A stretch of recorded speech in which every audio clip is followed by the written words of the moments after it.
जिसमें उबालो ऐसा खून चाहिए, जीत की खातिर ऐसा जुनून चाहिए, ये आसमान भी आएगा ज़मीन पर, ये आसमान भी आएगा ज़मीन पर, बस इरादे मजबूत होने चाहिए। तो प्यारे बच्चों, कैसे हो आप सभी? मैं आशा करता हूँ कि आप सभी अच्छे होंगे, स्वस्थ होंगे और मस्त होंगे।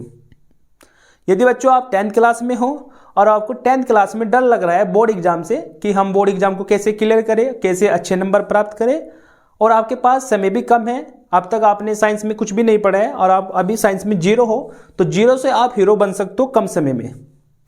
करना क्या होगा? आपको करना ये है कि जो वेरी मोस्ट इंपोर्टेंट पर्सन होते हैं साइंस में, उनको आप अच्छे तरीके से समझ लीजिए, पढ़ लीजिए। यदि आपके में अच्छे तरीके से तैयार हो जाते हैं तो आपके अच्छे नंबर आने की संभावना ज़्यादा हो जाती है। तो हम आपके लिए ऐसे ही पर्सन लाते रहेंगे जो बोर्ड एग्जाम में बार बार आते हैं और पूछे जाते हैं। आप उनको अच्छे तरीके से सीखकर आप उनको बोर्ड एग्जाम में लिखकर अच्छे नंबर प्राप्त कर सकते हैं। तो ऐसे ही आज हम इस क्लास में पर्सन डिस्कस करेंगे जो बोर्ड एग्जाम में बार बार पूछा जाता है। पर्सन है नर जनन तंत्र को सचित्र वर्णन कीजिए। ये पर्सन 6 नंबर में पूछा जाता है और ये एक ऐसा पर्सन है जो हर वर्ष मतलब लगातार ही पूछे जाता है। आप इसको बेचिंत होकर अच्छे तरीके से प्रेपर करके इसको तैयारी करके इसकी आप बोर्ड एग्जाम में चले जाइए और उसको बिल्कुल छाप दीजिए, आपको बिल्कुल ही पक्का मिलने वाला है। ठीक है बच्चों, तो आप बस पूरी वीडियो देखना, बाद में ये टॉपिक आपके लिए मक्खन हो जाएगा। सबसे पहले हम समझ लेते हैं कि जनन क्या होता है। जनन क्या होता है? देखो, जनन वह प्रक्रिया होती है जिसमें जीव क्या करते हैं, अपने जैसी संतान को उत्पन्न करते हैं। मतलब वह प्रक्रिया जिसमें कोई जीव अपनी जैसी संतान को उत्पन्न करता है, उस प्रक्रिया को हम जनन कहते हैं। जनन 2 प्रकार के होते हैं, लैंगिक जनन और अलैंगिक जनन। हम लैंगिक जनन की बात करते हैं। लैंगिक जनन में 2 जीव की आवश्यकता होती है, एक मेल की और एक फीमेल की। मेल फीमेल में भी क्या होता है, एक तंत्र होता है, एक सिस्टम होता है, मादा जनन तंत्र होता है और नर जनन तंत्र होता है। आज इस क्लास में डिस्कस करेंगे नर जनन तंत्र को, कि नर जनन तंत्र के कौन कौन से भाग होते हैं, कौन कौन से अंग होते हैं और वो किस तरीके से काम करते हैं। देखो, इधर मैंने डायग्राम बना रखा है नर जनन तंत्र का। इसमें काफी सारे भाग हैं, सभी भागों को धीरे धीरे समझते हैं। सबसे पहले जो इस तंत्र का मुख्य भाग है वो वर्सन है, जिसको इंग्लिश में टेस्टिस कहते हैं। वर्सन 2 होते हैं और वर्सन के अंदर अस्पर्म का निर्माण होता है। अस्पर्म मतलब शुक्राणु, जिसको हम नर युग्मक कहते हैं। शुक्राणु क्या होता है? शुक्राणु नर युग्मक होता है। इसका कुछ डायग्राम कुछ इस तरीके से होता है। ये एक कीड़े की भांति व्यवहार करते हैं और ये महिला के गर्भाशय में जाता है और वहां जाकर मादा नर युग्मक से मिलते हैं और फर्टिलाइजेशन करते हैं। आफ्टर फर्टिलाइजेशन के जायगोट का निर्माण होता है और उसके बाद ही बेबी का निर्माण होता है, मतलब बच्चा बनता है। ठीक है, तो अस्पर्म क्या होता है? अस्पर्म होता है नर युग्मक। ठीक है, अस्पर्म बनता कहां पर है? अस्पर्म बनता है टेस्टिस के अंदर, वर्सन के अंदर। उसके बाद यहां पर एक ट्यूब जैसी संरचना होती है जिसको हम अधिवर्सन कहते हैं। अधिवर्सन में होता क्या है, ये जो अस्पर्म बना है टेस्टिस के अंदर, अस्पर्म बना है, ये स्टोर होता है अधिवर्सन में। ठीक है, उसके बाद अस्पर्म यहां से होता हुआ कहां पर जाएगा? शुक्राशय तक। शुक्राशय में क्या होता है? सेमिनल वेसिकल बोलते हैं इंग्लिश में इसको। सेमिनल वेसिकल में क्या होता है? फ्लूइड निकलता है, मतलब द्रव निकलता है, और वो द्रव क्या होता है? अस्पर्म के साथ मिक्स हो जाता है। अस्पर्म के साथ मिक्स हो जाता है और मिक्स होने के बाद फिर जाता है यहां पर, इसको बोलते हैं प्रोस्टेट ग्लैंड। इस वाले को हम क्या बोलते हैं? प्रोस्टेट ग्रंथि या प्रोस्टेट ग्लैंड। प्रोस्टेट ग्लैंड में क्या होता है? दूधिया कलर का एक तरल पदार्थ निकलता है। दूधिया कलर का एक तरल पदार्थ निकलता है जो वीर्य के साथ अस्पर्म के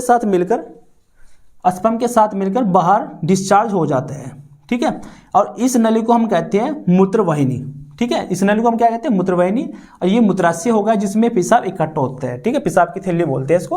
अब हम क्या करते हैं, इनको धीरे धीरे से एक की परिभाषा को पढ़ लेते हैं और आपको धीरे धीरे दोबारा फिर समझा देते हैं। तो सबसे पहले बात किसकी करी हमने? वर्सन की बात करी। आपको कुछ इस तरीके से लिखना है बोर्ड एग्जाम में। तो सबसे पहले है इसमें शुक्राणुओं का निर्माण होता है। मैंने अभी बताया कि इसमें क्या होता है, टेस्टिस में शुक्राणु का निर्माण होता है। लेकिन मैं आपको एक बात बता दूं, ये भी आपसे बोर्ड एग्जाम में पूछा जा सकता है कि जो टेस्टिस होते हैं इनकी संख्या 2 होती है, ये आपको पता है, बट इनको शरीर से बाहर क्यों रखा गया है? जो टेस्टिस होते हैं शरीर से बाहर होते हैं, इनको बाहर रखने का जो कारण है वो है जो अस्पर्म होता है, अस्पर्म को शरीर के टेम्परेचर से कम टेम्परेचर पर ही अस्पर्म बनता है। मतलब अस्पर्म का जो निर्माण होता है, शुक्राणु का जो निर्माण होता है, वह शरीर के एक नॉर्मल टेम्परेचर से 1 से 3 डिग्री सेल्सियस कम टेम्परेचर, कम तापमान की आवश्यकता होती है। इसीलिए ही जो टेस्टिस होते हैं वे शरीर से बाहर होते हैं। किस लिए बाहर होते हैं? क्योंकि अस्पर्म को बढ़ने के लिए शरीर के टेम्परेचर से 1 से 3 डिग्री सेल्सियस टेम्परेचर कम चाहिए। ठीक है, इसीलिए ही जो टेस्टिस हैं वे शरीर से बाहर होते हैं। ठीक है, उसके बाद देख लेते हैं इसमें क्या होता है, शुक्राणु का निर्माण होता है। शुक्राणु कहां पर बनते हैं? टेस्टिस के अंदर बनते हैं, इधर और इधर। और टेस्टोस्टेरोन नामक हार्मोन का उत्पादन होता है। मतलब एक हार्मोन होता है जिसको टेस्टोस्टेरोन कहते हैं। इस हार्मोन्स का उत्पादन कहां पर होता है? टेस्टिस के अंदर होता है, जिससे द्वितीयक गौण लैंगिक लक्षण विकसित होते हैं। द्वितीयक गौण लैंगिक लक्षण क्या होते हैं? ये ऐसे लक्षण होते हैं जैसे कांधों का चौड़ा होना, दाढ़ी आना, आवाज का भारीपन होना। तो जो सारे लक्षण हैं उनको हम क्या कहते हैं? द्वितीयक गौण लैंगिक लक्षण कहते हैं। उसके बाद देख लेते हैं अधिवर्षण। तो अधिवर्षण शुक्राणुओं को स्टोर करते हैं, इसके अंदर शुक्राणु परिपक्व हो जाते हैं और गतिशीलता विकसित करते हैं। जो ये अधिवर्षण होता है इसके अंदर क्या होता है? अस्पर्म जो होता है, शुक्राणु जो होता है वो स्टोर होता है और इसके अंदर ही क्या होता है? शुक्राणु की जो गतिशीलता होती है वो विकसित होती है। मतलब जो अस्पर्म होता है ये ऐसे भागता है, ऐसे मतलब रनिंग करता है, मतलब गति अवस्था में होता है ऐसे। तो जो गति अवस्था, जो इसकी गतिशीलता है वो विकसित होती है अधिवर्षण में। निर्माण वर्षण में होता है, निर्माण टेस्टिस में होता है अस्पर्म का, लेकिन वो परिपक्व, मतलब उसका पालन पोषण कहां पर होता है?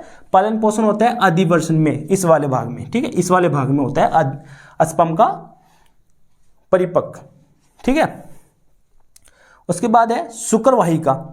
अधिवर्षण से शुक्राशय तक शुक्राणु के जाने वाली नली, जो आपकी नली दिख रही है ये वाली, इस नली को हम कहते हैं शुक्रवाहिका, है ना, अस्पर्म डक्ट। अस्पर्म डक्ट, इसमें को क्या होता है? इसमें को जो हमारा अस्पर्म है अधिवर्षण में, अधिवर्षण से होता हुआ कहां पर जाता है? सेमिनल वेसिकल में जाता है और इस नली को कह दिया शुक्रवाहिका। ये नली का नाम क्या दे दिया? शुक्रवाहिका। ठीक है, अब देखो जो यदि इस नली को ऐसे काट दिया जाए, बीच में से इधर से भी काट दिया जाए, तो इसको बोलते हैं नसबंदी। क्या बोलते हैं? नसबंदी। जब नसबंदी हो जाती है तो अस्पर्म यहां से बाहर नहीं जा पाएगा। जब बाहर नहीं जा पाएगा तो डिस्चार्ज नहीं हो पाएगा, डिस्चार्ज नहीं हो पाने का तो क्या होगा? बच्चा नहीं हो पाएगा। ठीक है, तो नसबंदी कैसे होती है? नसबंदी यहां से नसों को काट दिया जाता है, उसको ये बोलते हैं नसबंदी। उसके बाद देख लेते हैं शुक्राशय, जिसको हम क्या बोलते हैं? Seminal vesicle. तो सेमिनल वेसिकल एक ग्लैंड्स होती है जिसमें से क्या निकलता है? सेमिनल फ्लूइड निकलता है, को स्रावित करती है, जो शुक्राणु के साथ मिलकर वीर्य का निर्माण करते हैं। देखो वीर्य कैसे बनता है? वीर्य होता है सेमिनल फ्लूइड प्लस अस्पर्म, क्या बन जाता है? सीमन बन जाता है, जिसको हम वीर्य कहते हैं। जिसको हम क्या कहते हैं? वीर्य। तो वीर्य क्या होता है? वीर्य होता है सेमिनल फ्लूइड और अस्पर्म। सेमिनल फ्लूइड और अस्पर्म जो आपस में मिल जाते हैं तो वीर्य बन जाता है। ठीक है, तो उसका क्या होता है? उसको वीर्य कहते हैं। उसके बाद देख लेते हैं प्रोस्टेट ग्लैंड, मतलब प्रोस्टेट ग्रंथि, ये वाली। ठीक है, इसका काम देख लेते हैं क्या होता है। ये दूध या तरल पदार्थ को स्रावित करती है। मतलब इसमें से क्या होता है? दूधिया कलर का पदार्थ निकलता है इस वाली ग्लैंड्स में से। कैसे कलर का? दूधिया कलर का तरल पदार्थ, जो वीर्य का ही अंश होता है। मतलब वो क्या होता है? वीर्य का ही भाग होता है दूधिया कलर का। ठीक है, तो प्रोस्टेट ग्रंथि का काम क्या होता है? दूधिया कलर का तरल पदार्थ स्रावित करती है। उसके बाद देख लेते हैं मूत्रवाहिनी। वह नली जिससे वीर्य बाहर निकलता है। तो इस वाली नली को हम क्या कहते हैं, इस वाली नली को हम कहते हैं मूत्रवाहिनी, जिससे क्या होता है, वीर्य बाहर निकलता है। उसके बाद देख लेते हैं सीसन। तो सीसन क्या होता है, ये वाला पार्ट होता है, ये वाला जो पार्ट है इसको सीसन कहते हैं। अब सीसन क्या होता है, वीर्य का गर्भाशय तक जाने का जरिया। ये क्या है, एक जरिया है, किसका, वीर्य को कहां तक, गर्भाशय तक पहुंचाने का एक जरिया है, इसको हम सीसन कहते हैं। ठीक है बच्चों, तो आई होप कि आपकी ये समझ में आया होगा।